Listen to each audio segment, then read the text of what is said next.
Hey, Abby, thanks for joining me for a call. Today we're going to talk about the difficulties about butterfly, or like one topic, or maybe we get to other topics. You and I, we know each other from social media, not in person. We've talked a lot, but never seen each other.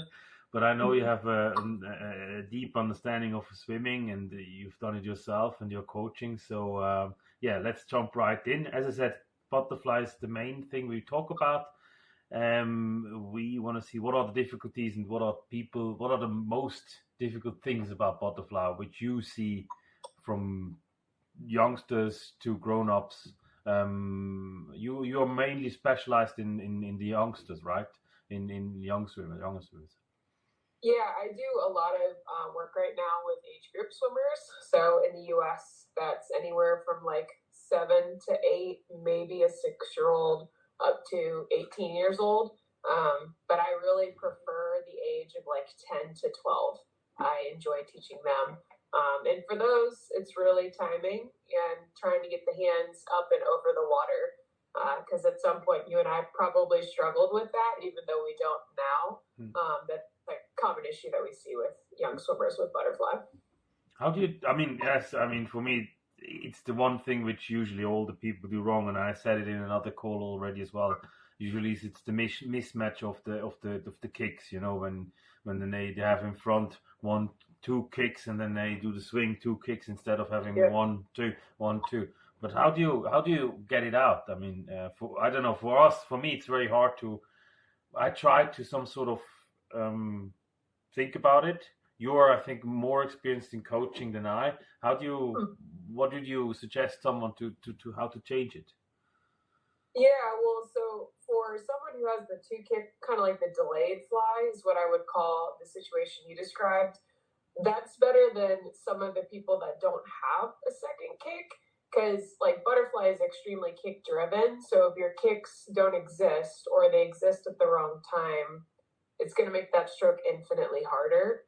So my favorite drill progression to work with issues in butterfly timing is a 4 kick one pull, and then a 3 kick one pull, and then a 2 kick one pull, but kind of like faking the swimmer into thinking that the 2 kick one pull is not regular butterfly, and then it will fix their timing to what regular fly should look like. It's very interesting. That's worked with like so many different ages when they have the delayed fly or they don't have a second kick, because what they do is they do the number of kicks they're supposed to do, and then they pull. So they basically do the first kick, and then they pull through and set back up for the other pause for the next set of kicks.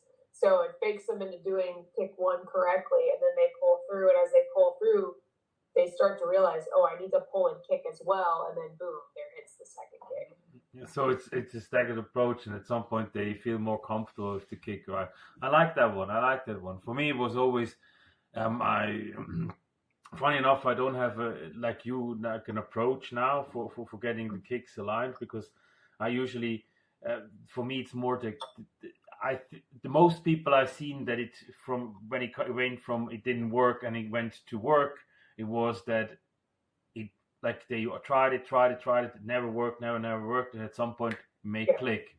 But Yeah. most of them had already the kick lined up or properly done when it was one arm stroke, or you know when they needed to swim with one arm, then it worked, and as soon as they added the second arm, it fell apart. And Yeah. usually just give it some time, and at some point it may click, and then it worked. I think, yeah, it's the timing is the problem, I guess. I mean, it's yeah, and patience. I guess it's also one thing. I think. Oh, for sure. And I mean, you have to be really strong to swim butterfly well. Mm. So, I won't say now that I'm not actively training towards anything, which we differ in that way. You are training for things. So if someone's like, hey, do you want to do this set butterfly, or do you want to do 1250s Mm. butterfly? Like, I don't really want to. So like you have to have that base foundation to be able to swim fly well. And if you don't really have a solid base of strength and endurance and feel for the water, Mm. fly itself so much harder too. Yeah, okay. Yeah, no, yeah, that's true. That's true. But it's the most. A lot of people want to do it because they see it. I mean, I think it's the most majestic or like the most incredible stroke out there. I don't know, maybe other people have another opinion, but for me yeah. I usually put out the statement: butterfly is the hardest stroke to swim, to learn, and breaststroke is the hardest stroke to swim.